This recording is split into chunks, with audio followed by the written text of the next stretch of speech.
जय हिंद, राम राम। चलते हैं, स्टार्ट करते हैं आज का सेशन। आज होगा स्पीडी जीके में आरआरबी दिल्ली मेट्रो रेल 6/4/2008 का, और पेज नंबर है 283 जीके से। और आप लोग ये है हो रहा है स्पीडी ब्रह्मस्त्र से, और जिसके पास स्पीडी ब्रह्मस्त्र नहीं है आप देख सकते हैं आरआरबी दिल्ली मेट्रो रेल 6/4/2008। चलते हैं, स्टार्ट करते हैं। पहले होगा जीके, फिर स्पीडी से होगा साइंस, फिर लूसेंट होगा। आज मॉडर्न हिस्ट्री होगा लूसेंट से। चलते हैं। अब वीडियो 2 पार्ट में मिलता है, एक 8 बजे शाम में और मॉर्निंग 4 बजे। और होमवर्क जो है ना टेलीग्राम ग्रुप में दे दिया जाता है एग्ज़ाम चालीसा पे, आप लोग जुड़ सकते हैं। उसका लिंक जो है ना कमेंट में रहता है, और होमवर्क दे दिया जाता है। होमवर्क जो है ना स्पीडी का दिया जाता है, और लूसेंट ऐसे हम बंटवाते हैं टॉपिक वाइज। चलते हैं, स्टार्ट करते हैं। बताइएगा, हैरी पॉटर पुस्तक का लेखक कौन है? हाँ, राइट आंसर है J.K. रॉलिंग्स। हैरी पॉटर पुस्तक का लेखक कौन है? J.K. रॉलिंग्स। ठीक ना। चलिए, अगला क्वेश्चन है अर्थशास्त्र में। ठीक ना, अर्थशास्त्र में अमर्त्य सेन को नोबेल कब मिला था? हाँ, 1998 में। लेकिन भारत रत्न मिला था 1 साल बाद 1999 में। और जो भारत रत्न, हाँ भारत रत्न मिला था इसी को। ठीक ना, अमर्त्य सेन को 1998 में पहले नोबेल मिला, उसके बाद मिला भारत रत्न। और भारत रत्न 1999 में जो मिला 3 आदमी को मिला।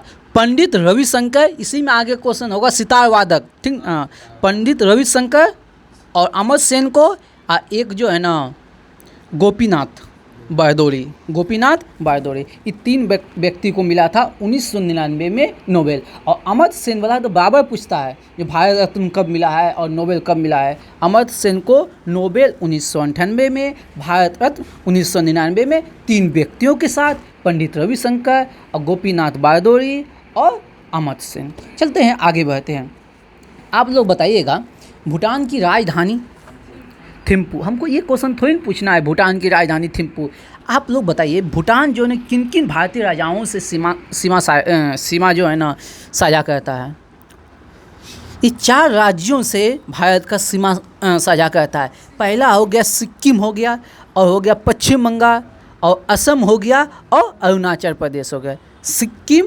सिक्किम के बाद पश्चिम बंगाल, फिर बगल में असम, फिर अरुणाचल प्रदेश से भूटान जो है ना सीमा साझा करता है। ठीक, चलते हैं, आगे बढ़ते हैं। तुम मुझे खून दो, मैं तुझे आज़ादी दूंगा। ये कथन किसका? सुभाष चंद्र बोस का। तो सुभाष चंद्र बोस के विषय में तो हम बहुत सारा बात बताए हैं।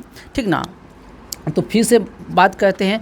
आज़ाद हिंद फौज का सर्वोच्च सेनापति कब बना? हाँ, 1943 में।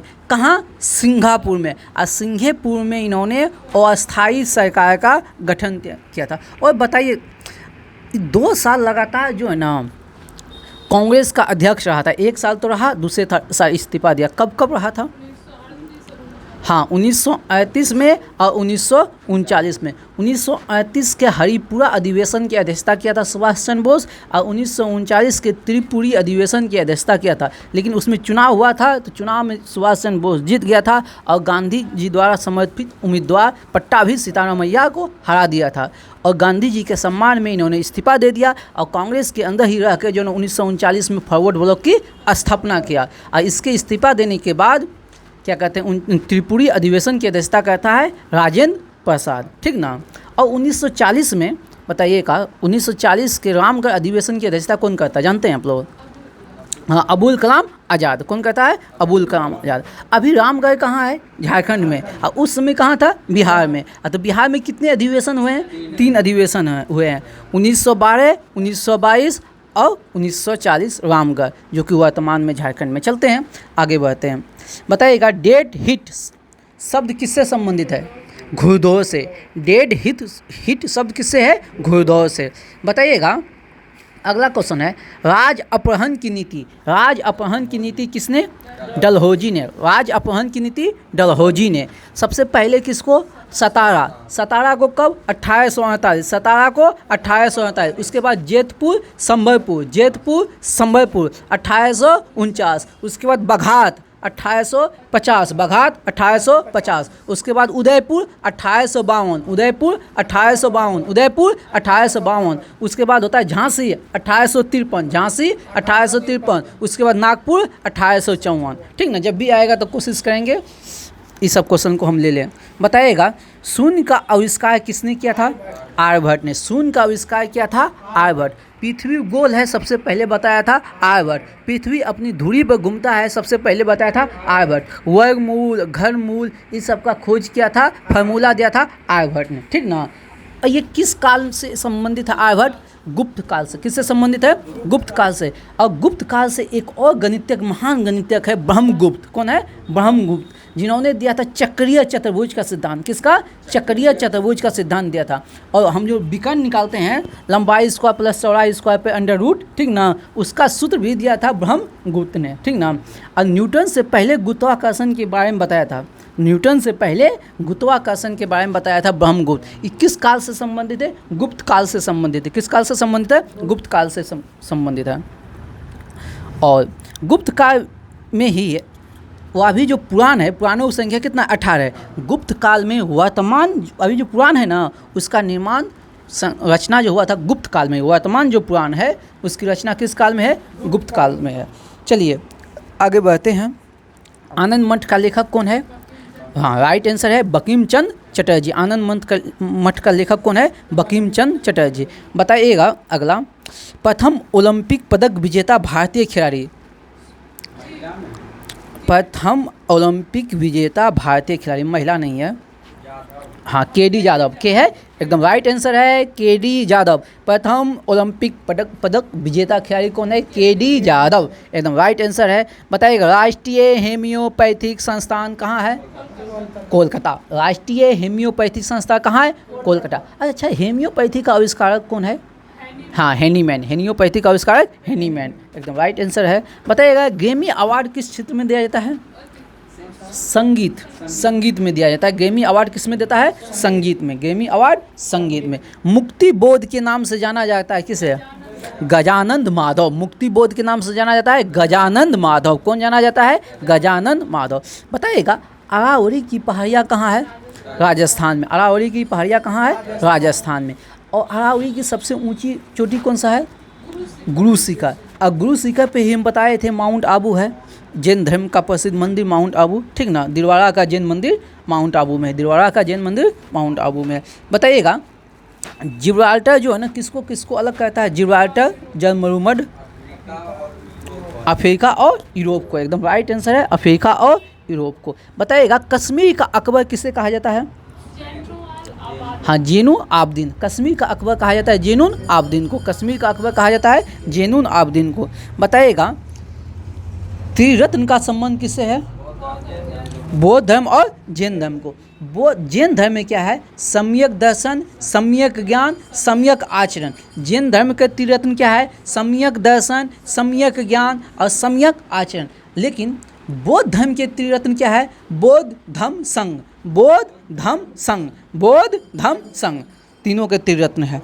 बताइएगा उत्तरी ध्रुव पर तिरंगा फहराने वाली पहली महिला? प्रीति सेन गुप्ता। उत्तरी ध्रुव पर तिरंगा फहराने वाली प्रथम महिला प्रीति सेन गुप्ता। कौन है? प्रीति सेन गुप्ता। बताइएगा हड़प्पा सभ्यता में ऊंट की हड्डी कहाँ से मिला है? कालीबंगा। कालीबंगा। कालीबंगा किसके लिए जाना जाता है? काले रंग की चूड़ियाँ। कालीबंगा काले रंग की चूड़ियाँ। आज कालीबंगा किस नदी के किनारे है? घग्गर नदी के। किस नदी के किनारे है? घग्गर नदी। आज कालीबंगा की खोज किसने किया है? अमलानंद घोष और बी.के. थापर। ठीक ना, देख लीजिएगा आप लोग। बताइएगा विषाणु में कौन सा प्रोटीन पाया जाता है? लाइकोप्रोटीन। राइट आंसर है लाइकोप्रोटीन विषाणु में। आज आगे बताइएगा आप लोग हड्डियों में मुख्य रूप से कौन सा यौगिक पाया जाता है?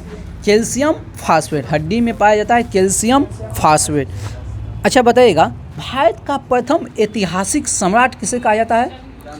चंद्रगुप्त मौर्य। अच्छा एक बात बताइए, चंद्रगुप्त मौर्य की मृत्यु कहाँ हुआ था? श्रवणबेलगोला। कहाँ? कर्नाटक में है। और किस विधि से मृत्यु हुआ था? सलेखना विधि से। आई कौन सा धर्म अपनाया था? जैन धर्म अपनाया था, ठीक ना। चलिए बताइएगा, अल्टरनेटिंग करेंट से डीसी करेंट में परिवर्तित करने वाला डिवाइस का नाम बताइए। हाँ, रेक्टिफायर, एकदम राइट आंसर है। एसी को डीसी में बदलता है कौन है? रेक्टिफायर। एसी को डीसी में कौन बदलता है? रेक्टिफायर। एसी को डीसी में कौन बदलता है? रेक्टिफायर। लेकिन बोल देगा उच्च वोल्ट का वो निम्न वोल्टेज में बदलता है कौन है? ट्रांसफार्मर। उच्च वोल्टेज को निम्न वोल्टेज में बदलता है कौन? ट्रांसफार्मर। दोनों क्वेश्चन को ध्यान से पढ़िएगा, ठीक ना। बताइएगा, अंतर्राष्ट्रीय न्यायालय की स्थापना कब हुआ था? कुछ बोल रहा है क्या? बोलिए। हाँ, 3 अप्रैल 1946 को अंतर्राष्ट्रीय न्यायालय की स्थापना हुआ, 3 अप्रैल 1946 को, ठीक ना। इसका कार्यकाल कितना होता है इसके न्यायाधीश का? 9 साल। कितने साल? 9 साल। इसका हेड क्वार्टर कहाँ है? The Hague. कहाँ है? The Hague. कहाँ है? The Hague. इसमें हाँ, द हेग है, नीदरलैंड में है। कितने अनुच्छेद है? नीदरलैंड में द हेग है, बात समझे, नीदरलैंड में द हेग है, देख लीजिएगा। हाँ, यूएनओ का एक भाग है।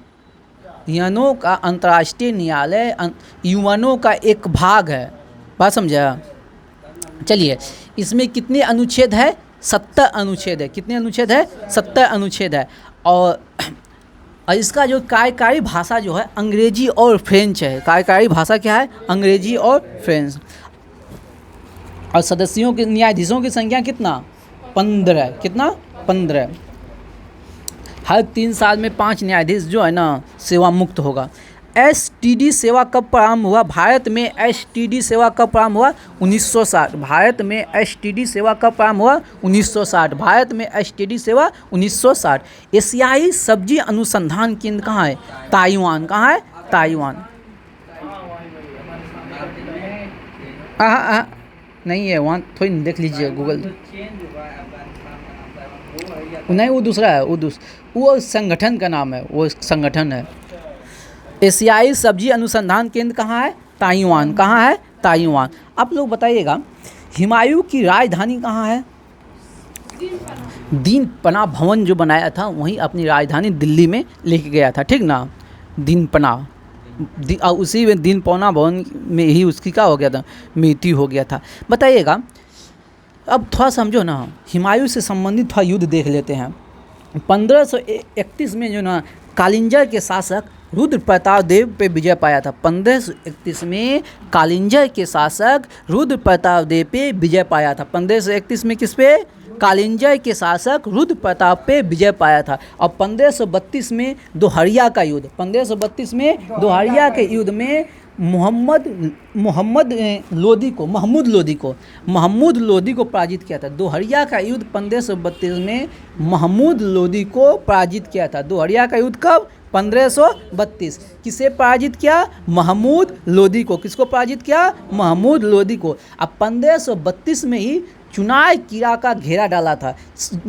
हुमायूं की लाइफ का सबसे बड़ी जो भूल था यही चुनाव किला पे घेरा डाला था। और इस पे घेरा डाला था तो 4 महीना पे जो ना शेर शाह की सेना और हुमायूं की सेना आमने सामने था। फिर बाद में दोनों संधि कर लिया। शेर शाह जो है ना इससे संधि कर लिया, ठीक ना। और इस संधि के लिए मान भी गया। नहीं तो उसको अगर उसी समय जो है ना शेर शाह को कुचल देता, अपनी अधीनता स्वीकार करवा लेता, तो आज उसका मतलब उस वो नौबत नहीं आता। 15 साल जो है ना निर्वासित जीवन नहीं व्यतीत करना पड़ता। वो सबसे बड़ा भूल था। और अपने बेटा को भेज दिया था करीब खान को हुमायूं की सेवा में, शेर शाह, ठीक ना। अब उसी को बाद में जो है ना वो भूल किया, अब उसको कुचला नहीं। चलिए, तो चुनाव किला पर कब हुआ था? घेरा 1532 में। और बिहार में जो है ना मोहम्मद जमान मिर्ज़ा को हराया था 1534 में। अभी आप लोग हाई पढ़े होंगे हुमायूं का हार। अभी आप लोग जो पढ़े होंगे हाई सिर्फ हुमायूं का हार। आज हम पढ़ा रहे हैं आपको हुमायूं की जीत। कहाँ कहाँ हुमायूं जीता है, ठीक ना। 1534 में बिहार में मोहम्मद जमान मिर्ज़ा को पराजित किया था। 1534 में बिहार में मोहम्मद जमान मिर्ज़ा को पराजित किया। अब उसके बाद आप लोग जानते हैं चौसा का युद्ध 1539 में। चौसा का युद्ध 1539 किसके साथ? शेरशाह के साथ। किसके साथ? अब 1540 में बिलग्राम का युद्ध, 1540 में बिलग्राम का युद्ध, ये भी किसके साथ? शेरशाह के साथ। और उसके बाद सरहिंद का युद्ध 1555 में, 1555 में, ठीक ना। उसी को कहते हैं मच्छीवाड़ा का युद्ध, उसी को कहते हैं मच्छीवाड़ा का युद्ध, उसी को कहते हैं मच्छीवाड़ा का युद्ध। चलते हैं आगे बढ़ते हैं। बताइएगा लोकहितवादी के नाम से जाना जाता है कौन? गोपाल हरि देशमुख। लोकहितवादी गोपाल हरि देशमुख। एक नॉटिकल मील बराबर कितना किलोमीटर? हाँ 1.852 किलोमीटर। एक नॉटिकल मील बराबर 1.852 किलोमीटर होता है। अमेरिका की खोज कब और किसने किया था? कोलंबस ने। हाँ कोलंबस 1492 में, कोलंबस 1492। सूर्योदय का देश किसे कहा जाता है? जापान को। सूर्योदय का देश जापान को। मध्यरात्रि का देश नॉर्वे, मध्यरात्रि का नॉर्वे। बताइएगा सिंधु घाटी सभ्यता का प्रमुख बंदरगाह कहाँ है? लोथल। सिंधु घाटी सभ्यता का प्रमुख बंदरगाह लोथल, सभी जने जानते हैं। खजुराहो का मंदिर का निर्माण किसने करवाया था? चंदेल शासकों ने। खजुराहो मंदिर का निर्माण चंदेल शासकों ने। खजुराहो मंदिर का निर्माण चंदेल शासकों में। बताइएगा अमेरिका प्रथम विश्व युद्ध में कब शामिल हुआ था? 6 अप्रैल 1917 को। अमेरिका प्रथम विश्व युद्ध में कब शामिल हुआ था? 6 अप्रैल 1917 में। अमेरिका प्रथम विश्व युद्ध में कब शामिल हुआ था? 6 अप्रैल 1917 में। बताना सिगरेट में कौन सा गैस भरा जाता है? ब्यूटेन। सिगरेट में ब्यूटेन। प्राकृतिक गैस मीथेन, प्राकृतिक gas methane. LPG butane, LPG butane. और गोबर गैस मीथेन, गोबर गैस में मीथेन। चलिए आगे बताइए। राज्यसभा में विपक्ष का प्रथम नेता, राज्यसभा में विपक्ष का प्रथम नेता, हाँ कमलापति त्रिपाठी। कौन है? कमलापति त्रिपाठी। राज्यसभा में विपक्ष का प्रथम नेता कमलापति त्रिपाठी। बताइएगा वोट देने के लिए न्यूनतम आयु सभी जने जानते हैं 18 वर्ष। कभी कभी इजी क्वेश्चन आदमी गलत कर देता है। आज़ाद हिंद फौज का संस्थापक कौन? रास बिहारी बोस। कौन सा सम्मेलन? बैंकॉक सम्मेलन। कौन सम्मेलन के तहत? बैंकॉक सम्मेलन के तहत। लेकिन आज़ाद हिंद फौज का विचार किसके मन में आया था? कैप्टन मोहन सिंह। किसके? कैप्टन मोहन सिंह के। बताइएगा नेपाल की मुद्रा क्या है? रुपया। नेपाल की मुद्रा है रुपया। नेपाल की राजधानी काठमांडू। चलिए आगे बढ़ते हैं। बताइएगा यूएनओ की संस्था है एक यूनिसेफ, किसके लिए काम करता है? हाँ बच्चों के लिए। और यूनिसेफ की स्थापना कब हुआ है? 1946 में। यूनिसेफ की स्थापना 1946 में। और आप लोग कमेंट में जवाब दीजिएगा यूनिसेफ का मुख्यालय कहाँ है, हेडक्वार्टर कहाँ है? ट्रिबल शब्द किससे संबंधित है? ट्रिबल फुटबॉल से। किससे है? फुटबॉल से। बताइएगा खाने का सोडा का रासायनिक नाम क्या है? Sodium bicarbonate. खाने का सोडा सोडियम बाइकार्बोनेट। धवन सोडा सोडियम कार्बोनेट, धवन सोडा सोडियम कार्बोनेट। और caustic soda NaOH, caustic soda NaOH। स्वतंत्र भारत का प्रथम गवर्नर जनरल चक्रवर्ती राज गोपालाचारी। कौन है? चक्रवर्ती राज गोपालाचारी।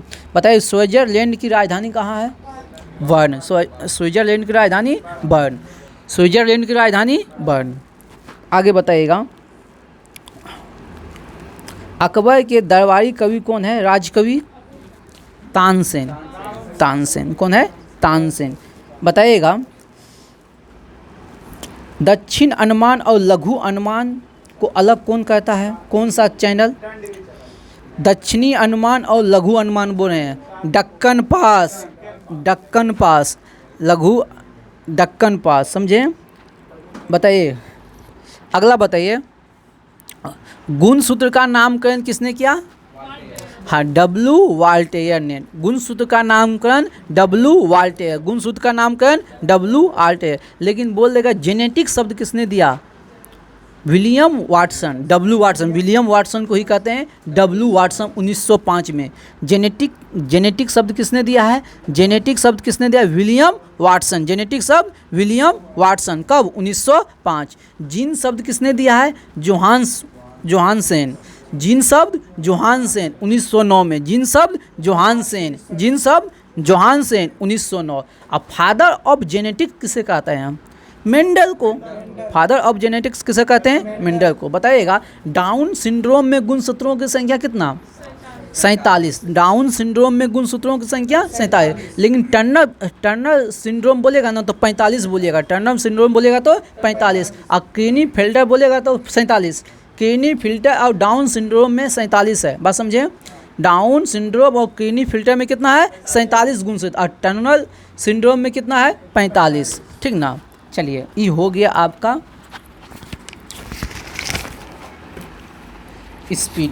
स्पीडी साइंस हो गया। अब स्टार्ट होगा स्पीडी से साइंस। और स्पीडी से साइंस भैया जानते हैं लगभग 9 सेट करवाएंगे, कहीं साइंस ज़्यादा करवाना है।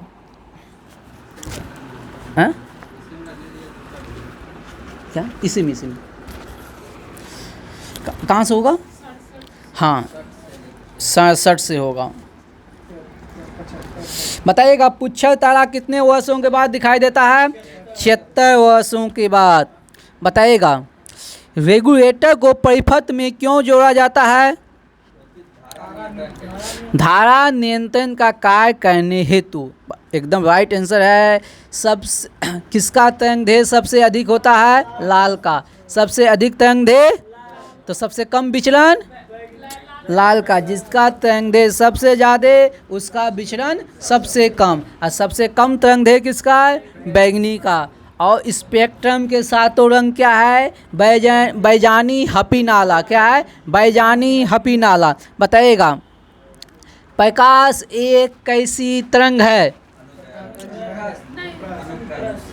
बताइए यांत्रिक या अयांत्रिक? प्रकाश एक अयांत्रिक तरंग है जिसको कहते हैं विद्युत चुम्बकीय। ठीक ना। ध्वनि एक यांत्रिक तरंग है। ध्वनि एक यांत्रिक तरंग है। ठीक ना। बताइएगा कौन सी तरंग ठोस द्रव गैस सभी माध्यम से उत्पन्न की जा सकती है? अनुदैर्घ्य। ठोस द्रव गैस तीनों माध्यम से उत्पन्न की जा सकती है। अनुदैर्घ्य। बताइएगा ऊष्मागतिकी का प्रथम नियम। ऊष्मागतिकी का प्रथम नियम किसको संरक्षित करता है? ऊर्जा संरक्षण को। किसको? ऊर्जा संरक्षण को। लेकिन ऊष्मागतिकी का द्वितीय नियम किसको बताता है? याद कीजिए ऊर्जा की दिशा को बताता है। ऊर्जा की दिशा को बताता है। नहीं बताए थे? चलिए ओहो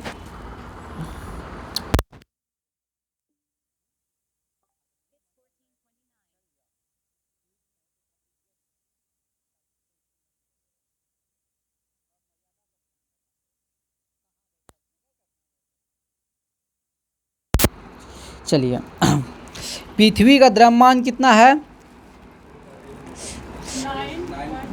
5.9 गुना 10 पे पावर 24 kg।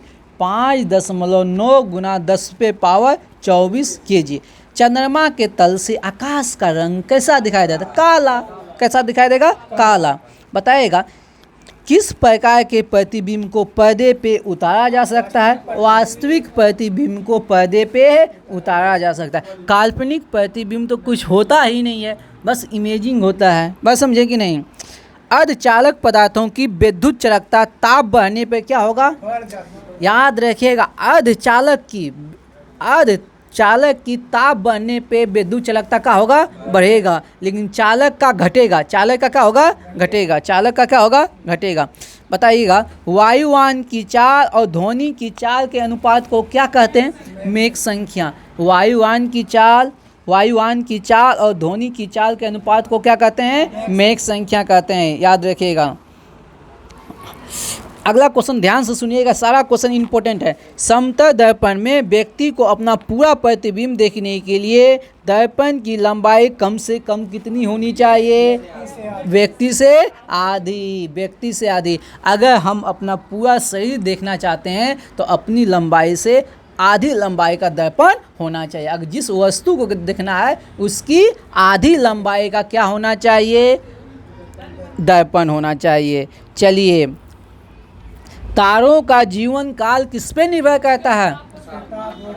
ताप और द्रव्यमान पे। बताइए, पृथ्वी की आयु ज्ञात किया जाता है यूरेनियम डेटिंग। पृथ्वी की आयु यूरेनियम डेटिंग, लेकिन जीवाश्म की आयु बोलेगा तो कार्बन डेटिंग। एकदम बात सही है। बताइएगा, अगला बताइए, समुद्री दूरी मापते हैं किससे? समुद्र की गहराई मापते हैं फेदोमीटर से। समुद्र में दूरी मापते हैं नॉटिकल मील से। एक नॉटिकल मील बराबर होता है 1.852 किलोमीटर। बताइएगा, स्पुतनिक सेकेंड की सहायता से अंतरिक्ष में भेजे जाने वाला पहला जानवर कौन है? हाँ, लाइका नामक कुतिया। ठीक ना। अंतरिक्ष में सबसे पहले क्या भेजा गया था? कुत्ता। उस कुत्ता का नाम क्या था? लाइका। ठीक ना। किस यान से भेजा गया था? स्पुतनिक सेकेंड से। किससे भेजा गया था? स्पुतनिक सेकेंड से। बिना उपग्रह वाला ग्रह बताइए। बुध और शुक्र पे कोई भी उपग्रह नहीं है। बताइएगा, किसी पिंड का भार सबसे अधिक कहाँ होता है? ध्रुव पे। सबसे अधिक भार कहाँ होता है? ध्रुव पे। और कम कहाँ होता है? विषुवत रेखा पे। कहाँ? विषुवत रेखा पे। बताइएगा, नदी में तैरता हुआ जलयान जब समुद्र में जाता है, ध्यान से सुनिएगा, नदी में तैरता हुआ जलयान जब समुद्र में जाता है तो उसकी स्थिति क्या होगी? थोड़ा ऊपर उठ जाता है। काहे कि नदी के जल का घनत्व कम होता है और समुद्र के जल का घनत्व ज़्यादा होता है, इसलिए थोड़ा क्या हो जाता है? ऊपर उठ जाता है। चलिए, वर्षा की बूंदें गोल क्यों होती है? पृष्ठ तनाव के कारण। और बताइए, फटाफट 2-4 को क्वेश्चन बता दीजिए। उगते समय सूरज का रंग लाल क्यों? फॉरकिनन। डूबते समय सूरज का रंग लाल क्यों? फॉरकिनन के कारण। आकाश का रंग नीला क्यों? फॉरकिनन के कारण। साबुन का बुलबुला चमकीला कौन? व्यतिकरण। साबुन का बुलबुला चमकता क्यों है? व्यतिकरण। किसके कारण? व्यतिकरण। चलिए आगे बढ़ते हैं हम। बताइएगा, पृथ्वी का पलायन वेग का मान बताइएगा। 11.2 किलोमीटर प्रति सेकेंड। पृथ्वी का पलायन वेग 11.2 किलोमीटर प्रति सेकेंड। बताइएगा, आपेक्षिक घनत्व का मात्रक क्या होता है? कोई मात्रक नहीं होगा। अपेक्षिक घनत्व का कोई मात्रक नहीं होगा। बताइएगा, हाइड्रोलिक ब्रेक किस सिद्धांत पे काम करता है? पास्कल के। जब भी हाइड्रोलिक शब्द आ जाएगा मारिएगा पास्कल। हाइड्रोलिक ब्रेक हो गया, द्रव चालित ब्रेक हो गया। ठीक ना। हाइड्रोलिक शब्द आ जाएगा ना तो मार दीजिएगा कौन? पास्कल का नियम। बताइएगा, बैरोमीटर का रीडिंग एकाएक गिर जाना क्या बताता है? आंधी तूफान। एकाएक नीचे गिर जाएगा, आंधी तूफान। आगे बताइएगा, लालटेन में जो तेल ऊपर चढ़ता है किस कारण? केसी तत्व। किसके कारण? केसी तत्व। किस तापमान पे सेल्सियस और फ़ारेनहाइट का मान बराबर होता है? -40 डिग्री। एकदम राइट आंसर है। बताइए, एक स्वस्थ मनुष्य का तापमान कितना होना चाहिए? तीनों बोलिएगा। हाँ, 98.6 फ़ारेनहाइट, 37 डिग्री सेल्सियस और 310 केल्विन। एकदम। बताएगा, जल का न्यूनतम आयतन कितने डिग्री पे होता है? कल एक क्वेश्चन था 0 से 10 डिग्री में क्या होगा? तो 0 से 10 डिग्री में 0 से 4 तक आयतन कम होगा और 4 से लेके ऊपर बढ़ेंगे तो आयतन बढ़ेगा। ये क्वेश्चन दिमाग से रखिएगा, बार बार पूछा जाता है। बताइएगा, विद्युत मोटर जो है ना किस ऊर्जा से किस ऊर्जा में बदलता है? बताइए।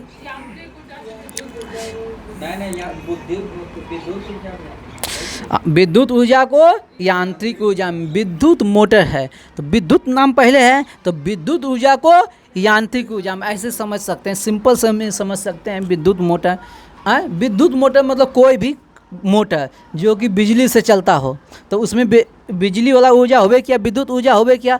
अब आप उससे मोटर जला लो, पंखा जला लो, पंपी सेट जला लो, कोई भी यंत्र लगा दो, तो विद्युत ऊर्जा को बदल दिया यांत्रिक ऊर्जा में। जो भी यंत्र यूज करो, बात समझे, अपना मन कौन सा यंत्र हम यूज कर रहे हैं। चलिए बताइएगा, ध्वनि ऊर्जा को विद्युत ऊर्जा में कौन बदलता है, माइक्रोफोन, राइट आंसर है माइक्रोफोन। अब ध्यान से सुनिएगा, ध्वनि ऊर्जा को विद्युत ऊर्जा में, ध्वनि ऊर्जा को विद्युत ऊर्जा में कौन, माइक्रोफोन,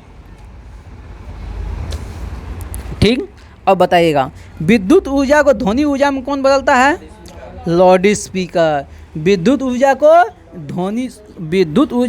ध्वनि ऊर्जा में, विद्युत रहेगा, करंट रहेगा, विद्युत रहेगा, तभी लाउड स्पीकर बजेगा। तो विद्युत ऊर्जा को, दोनों में बहुत अंतर है। माइक्रोफोन क्या करेगा, माइक्रोफोन ध्वनि ऊर्जा को विद्युत ऊर्जा में बदलेगा, माइक्रोफोन ध्वनि ऊर्जा को विद्युत ऊर्जा में, ध्यान से सुनिएगा, माइक्रोफोन ध्वनि ऊर्जा को विद्युत ऊर्जा में, लेकिन लाउड स्पीकर विद्युत ऊर्जा को ध्वनि ऊर्जा में। लाउड स्पीकर अब याद कैसे रखना है, लाइन कटता है तो जैसे लाइन कटा तो लाउड स्पीकर बजना बंद, बात समझे, लाइन कटा तो लाउड स्पीकर बजना बंद। आप जनरेटर से उसको चलाइए, बात समझे। यानी विद्युत ऊर्जा को बदल रहा है कौन सी में, ध्वनि ऊर्जा में, विद्युत ऊर्जा को बदल रहा है ध्वनि ऊर्जा में। दूध का घनत्व मापते हैं कौन सी से, लैक्टोमीटर, दूध का घनत्व लैक्टोमीटर। चलिए अब अगला सेट हो गया, 3 सेट हो गया, अब फिर 3 सेट कहते हैं।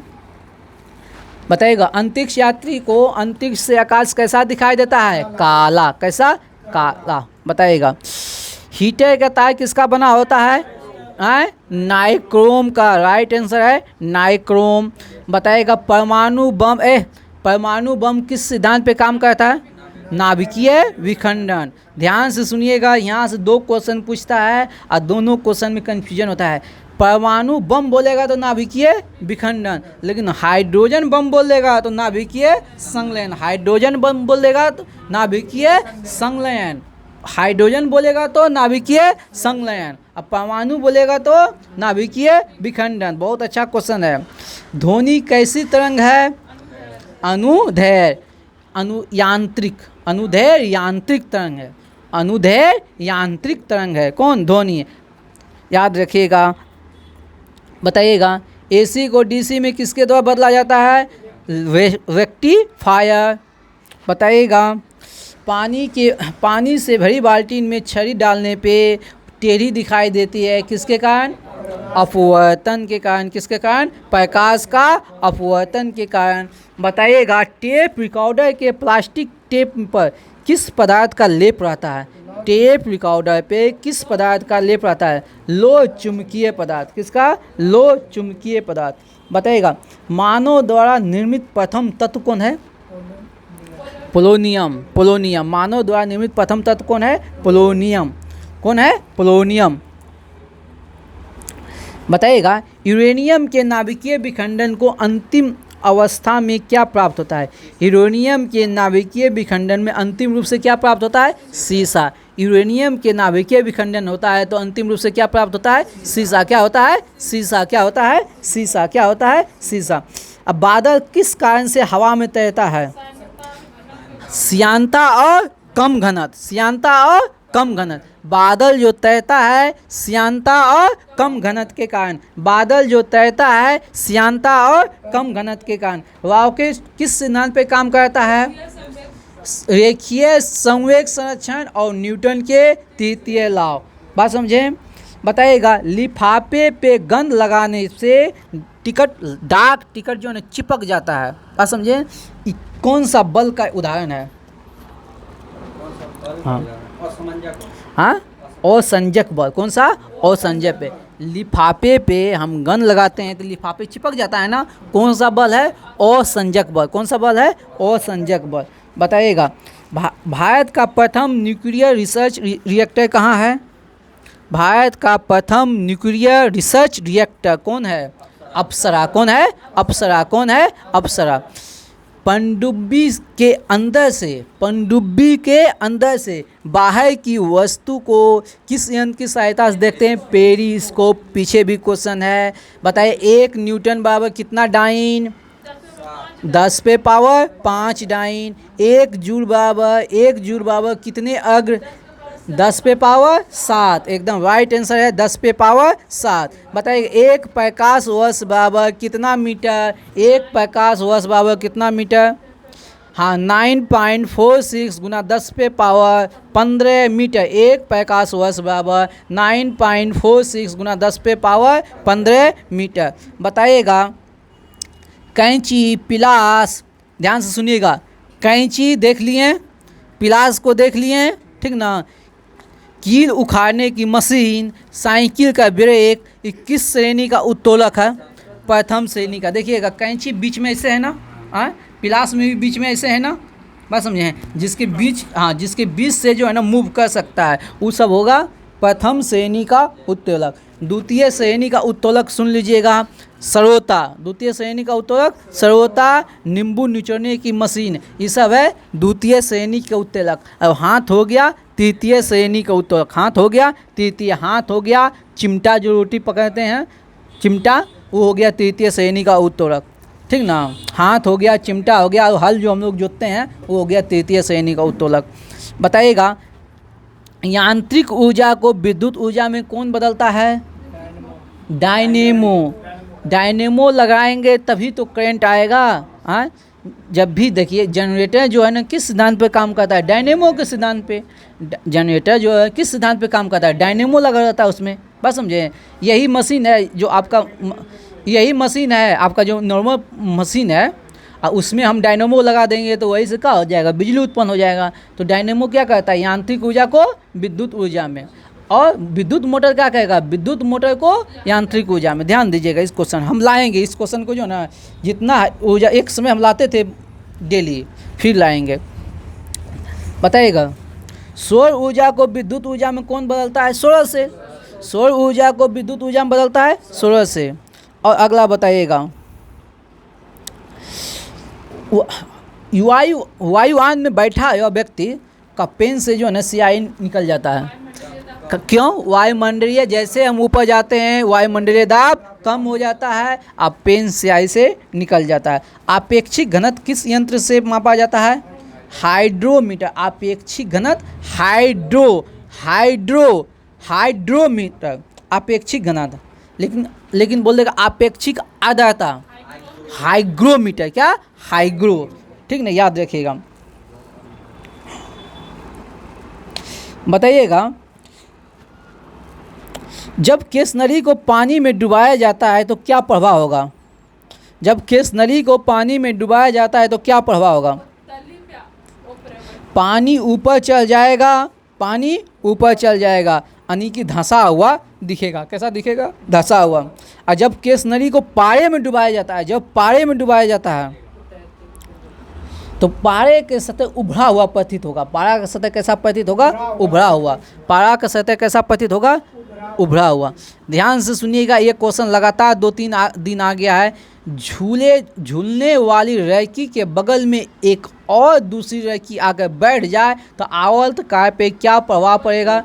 हम बताए हैं आवर्तकार जो है ना द्रव्यमान से स्वतंत्र होता है। झूला पे 1 आदमी बैठिए, 2 आदमी बैठिए, 10 आदमी बैठिए, झूला उसे ही झूलेगा। तो क्या होता है? फार्मूला क्या होता है? T बराबर 2π√L/g।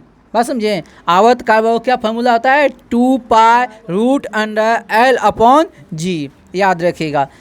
अगर कोई रैकी झूला झूलते समय खड़ा हो जाए तो आवर्तकाल का हो जाएगा? घट जाएगा। आवर्तकाल क्या हो जाएगा? आवर्तकाल घट जाएगा और आवर्तकाल घट जाएगा, ठीक ना। बताइएगा 20 हर्ट्ज से नीचे वाला आवृत्ति को क्या कहते हैं? अवसरव तरंग। 20 हर्ट्ज से नीचे वाला आवृत्ति को क्या कहते हैं? अवसरव तरंग। 20 हर्ट्ज से नीचे वाले को अवसरव। अब 20 हर्ट्ज से 20,000 वाले को क्या कहते हैं? सरव तरंग। अब 20,000 से ऊपर वाले को पराश्रव। 20,000 से ऊपर वाले को पराश्रव। बताइएगा, ध्यान से सुनिएगा, समुद्र की गहराई का पता लगाने, समुद्र की गहराई का पता लगाने, दूध के अंदर हानिकारक कीटाणुओं को नष्ट करने के लिए, दूध के अंदर हानिकारक कीटाणुओं को नष्ट करने के लिए, गाठिया रोग के उपचार, मस्तिष्क के ट्यूमर का पता लगाने के लिए किस प्रकार के तरंग का उपयोग करते हैं? पराश्रव तरंग। किस तरंग? पराश्रव तरंग। कौन सा तरंग? पराश्रव तरंग। कौन सा तरंग? पराश्रव तरंग। बताइएगा, एक्स किरण की खोज किसने किया है? रोंटगन। किसने? रोंटगन। एक्स किरण की खोज रोंटगन। बताइएगा, परावैंगनिक किरण की खोज किसने किया?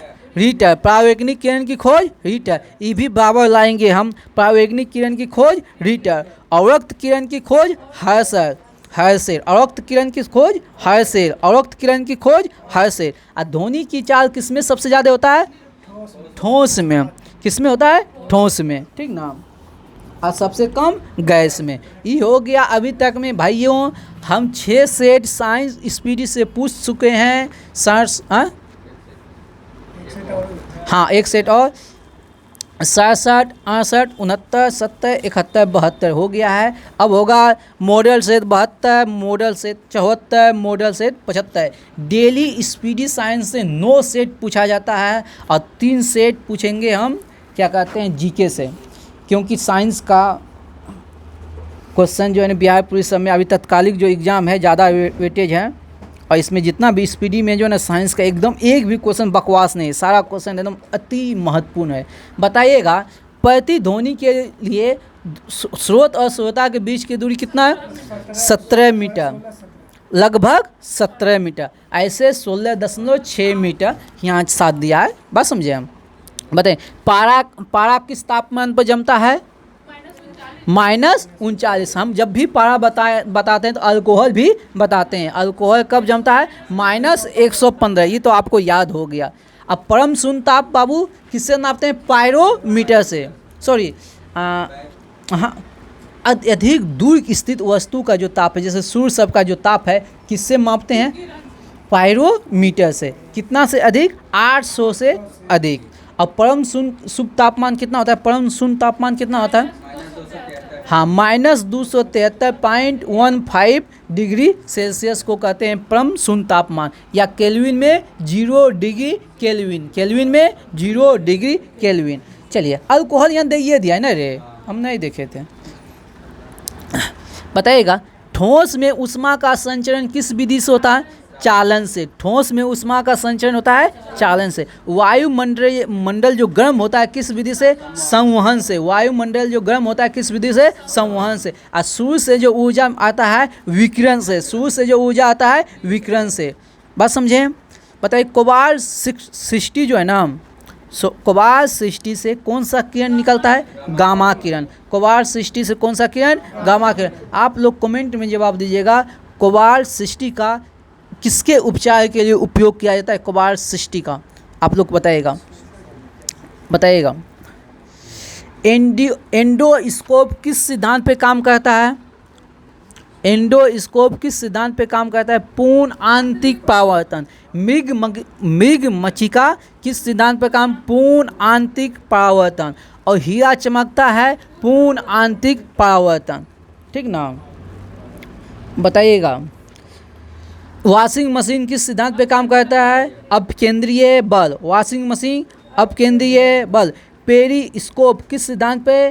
पूर्ण आंतरिक परावर्तन। पेरिस्कोप पूर्ण आंतरिक परावर्तन। अगला क्वेश्चन ध्यान से सुनिएगा। एक बर्तन पानी से भरा है। एक बर्तन पानी से भरा है, उसमें बर्फ़ का टुकड़ा पानी की सतह के ऊपर तैर रहा है। उसमें बर्फ़ का टुकड़ा पानी के सतह से ऊपर तैर रहा है। क्या होगा जब बर्फ़ का टुकड़ा पिघलेगा? तो उसका पानी की सतह क्या होगा? पानी की सतह पे कोई परिवर्तन नहीं होगा। पानी की सतह पे कोई परिवर्तन नहीं होगा। बताइएगा, फोटोग्राफी कैमरा की अंदर की सतह को काला कर दिया जाता है, क्यों? हाँ, ताकि पूर्ण आंतरिक परावर्तन न हो। ध्यान से सुनिएगा भाइयों, बहुत अच्छा क्वेश्चन है। फोटोग्राफी कैमरा की अंदर की सतह को काला कर दिया जाता है, क्यों? पूर्ण आंतरिक परावर्तन न हो।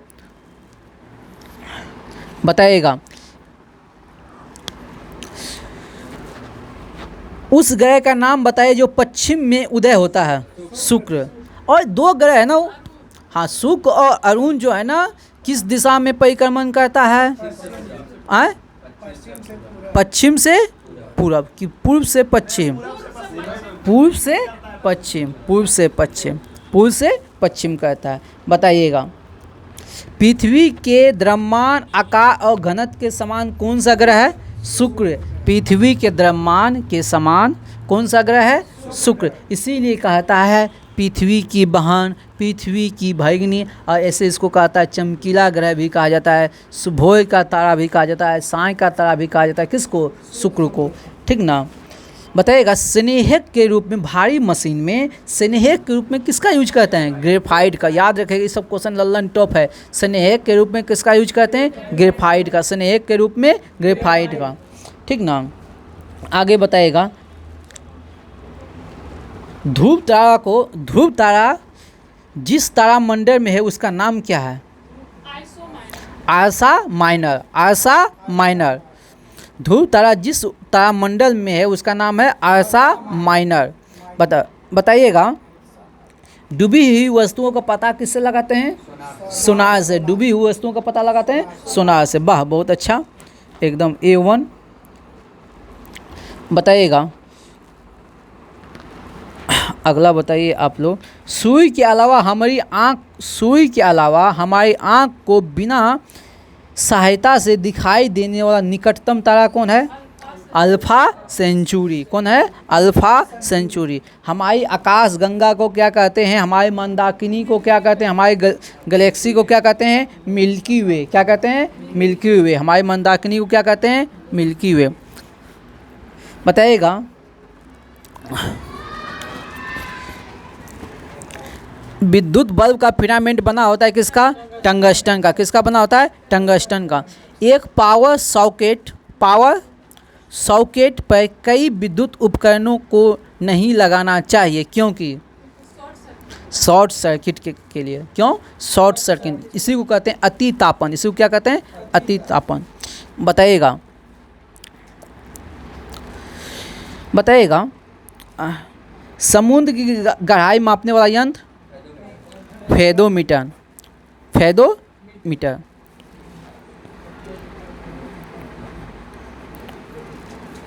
अच्छा बताइए, विद्युत फ्यूज का काम क्या है? अति तापन मतलब वह टेम्परेचर बढ़ना रे। अति तापन मतलब वह टेम्परेचर बढ़ना। बताइएगा। विद्युत फ्यूज का काम क्या है?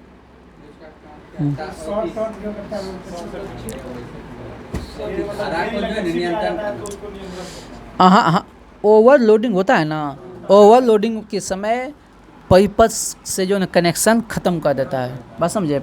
ओवरलोडिंग के समय परिपथ से कनेक्शन ख़त्म कर देता है। बताइएगा।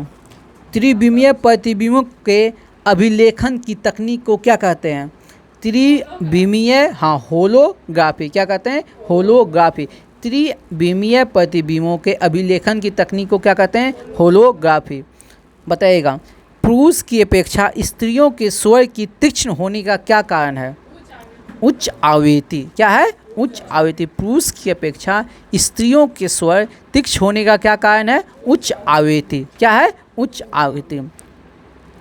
बताइएगा। साबुन के बुलबुले जो है ना चमकीला दिखाई देता है, किसके कारण? व्यतिकरण। ये तो हो ही गया है। चलिए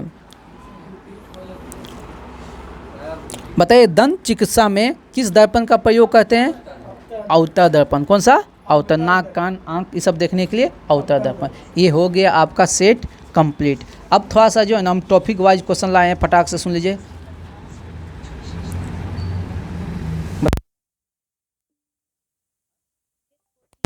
5 मिनट में फटाक से टॉपिक वाइज क्वेश्चन लाए हैं, सुन लीजिएगा 5 मिनट में टॉपिक वाइज। कोकस प्लेट जो है ना एक समय लाते थे। कोकस प्लेट याद रखिएगा मध्य अमेरिका और प्रशांत महासागर के बीच है। कोकस प्लेट किसके बीच है? मध्य अमेरिका और प्रशांत महासागरीय प्लेट के बीच। कोकस प्लेट किसके बीच है? मध्य अमेरिकी और प्रशांत महासागर प्लेट के बीच। और नमजा प्लेट याद रखिएगा दक्षिण अमेरिका और प्रशांत महासागर के बीच है नमजा प्लेट। ठीक ना। अगला ये सब अब फिर से लाएंगे 2 महीना एकदम लगातार लाएंगे टॉपिक वाइज क्वेश्चन, ताकि जो इजी क्वेश्चन जो है ना ज्योग्राफी का हो जाए। बताइएगा सवाना जो है ना उष्ण कटिबंधीय घास का मैदान कहाँ है? अफ्रीका। सवाना कहाँ है? अफ्रीका में। और बताइए कंबोज कहाँ है? ब्राज़ील। कंबोज कहाँ है? ब्राज़ील। और लानोज कहाँ है? वेनेजुएला। लानोज कहाँ है? वेनेजुएला। पेरी कहाँ है? यूएसए। पेरी कहाँ है? यूएसए। पेरी कहाँ है? यूएसए। पंपास कहाँ है? अर्जेंटीना। पंपास कहाँ है? अर्जेंटीना। वेल्स कहाँ है? South Africa. वेल्स कहाँ है? घास का मैदान बता रहे हैं, घास का मैदान, आइसित घास का मैदान है। और डाउन्स कहाँ का है? ऑस्ट्रेलिया। डाउन्स कहाँ का है? ऑस्ट्रेलिया। स्टेपी कहाँ का है? Asia Europe. Asia Europe. Asia Europe. और ये अच्छा क्वेश्चन है, पुस्ताज। पुस्ताज घास का मैदान कहाँ है? हंगरी में। पुस्ताज घास का मैदान कहाँ है? हंगरी में। पुस्ताज घास का मैदान कहाँ है? हंगरी में। पुस्ताज घास का मैदान कहाँ है? हंगरी में। और केंटबरी घास का मैदान कहाँ है? न्यूजीलैंड। वाह, थैंक यू, ताली बजा दीजिए। केंटबरी कहाँ है? न्यूजीलैंड। केंटबरी कहाँ है? न्यूजीलैंड। चलिए, एक समय हम मरुस्थल लाते थे तो आप लोग को मरुस्थल पूरा रटा गया था ना, एक हक्के को कह के हम मरुस्थल रटवा देते हैं। और इसी प्रकार हम ज्योग्राफी आपका पूरा डाटा कब खत्म कर देंगे पता नहीं चलेगा। बताइएगा अब हम बताते हैं मरुस्थल। मरुस्थल जो है ना, अधिकांश मरुस्थल पश्चिमी भाग में। किस भाग में? सिंपल सा क्वेश्चन पूछ देगा, मरुस्थल किस भाग में है? पश्चिमी भाग में, ठीक ना। और किस गोलार्ध के बीच में, कितने अक्षांश के बीच में? 10 से लेके 30 डिग्री। 10 से लेके 30 डिग्री। मरुस्थल का जो अधिकांश मरुस्थल है 10 से लेके 30 डिग्री अक्षांश के बीच में है। और कौन सा पवन? व्यापारिक पवन की पेटी में। किस में है? व्यापारिक पवन की पेटी में। बताइएगा, एक सिंपल सा क्वेश्चन पूछ देगा, सबसे बड़ा मरुस्थल कौन सा है? सभी जानते हैं, सहारा मरुस्थल। कितने देशों में है? 11 देशों में। कितने देशों में है? 11 देशों में है। और इसका कितना हेक्टेयर में है? 11 लाख किलोमीटर में फैला है। कितना? 84 लाख। कितना? 84 लाख। कितना? 84 लाख। अब बताइएगा, Great Sandy, Great Victoria, Simpson, Gibson कहाँ का है मरुस्थल? ऑस्ट्रेलिया। कहाँ का है? Australia. Great Sandy, Great Simpson, Great Dividing Range तो पर्वत हो गया, ग्रेट विक्टोरिया, सिंपलसन, गिब्सन और स्टुअर्ट कहाँ का मरुस्थल है? ऑस्ट्रेलिया का। कहाँ का है? ऑस्ट्रेलिया का। नाफुद कहाँ का है? अरब का। नाफुद मरुस्थल कहाँ का है? अरब का। नाफुद मरुस्थल कहाँ का है? अरब का। नाफुद कहाँ का है? अब गोभी बोल देगा तो मंगोलिया, चीन। गोभी बोल देगा तो मंगोलिया, चीन। गोभी बोल देगा तो मंगोलिया, चीन। गोभी बोल देगा तो Kalahari, Botswana. Kalahari, Botswana. Kalahari, Botswana. टकला मकान, चीन। टकला मकान, चीन। टकला मकान, चीन। टकला मकान, चीन। Arizona, California, USA, Mexico. Arizona, California, USA, Mexico. Arizona, California तो जानिए रहे हैं सब कोई, ठीक ना। और बताइए, आटाकामा चिली में है, सबसे सूक्ष्म। चिली, आटाकामा कहाँ है? चिली। सबसे सूक्ष्म मरुस्थल है। सबसे सूक्ष्म मरुस्थल है। और बताइएगा, काराकुम कहाँ है? तुर्कमेनिस्तान में। काराकुम कहाँ है? तुर्कमेनिस्तान। काराकुम कहाँ है? तुर्कमेनिस्तान। और थाई कहाँ है? भारत, पाकिस्तान। थाई कहाँ है? भारत, पाकिस्तान। थाई कहाँ है? भारत, पाकिस्तान। दास्ते एक कबीर और दास्ते ए लूट कहाँ? ईरान में। कहाँ है? ईरान में। अब मोजाब कैलिफोर्निया में। मोजाब कहाँ है? कैलिफोर्निया में। मोजाब कहाँ है? कैलिफोर्निया में। और बताइए, फटाफट पूछिए, सुएज नहर किसको जोड़ता है? लाल सागर, भूमध्य सागर। सुएज नहर, लाल सागर, भूमध्य सागर। सुएज नहर, लाल सागर, भूमध्य सागर। सुएज नहर, लाल सागर, भूमध्य सागर। पनामा नहर, कैरिबियन सागर, प्रशांत सागर। पनामा नहर, कैरिबियन सागर, प्रशांत सागर, ठीक ना।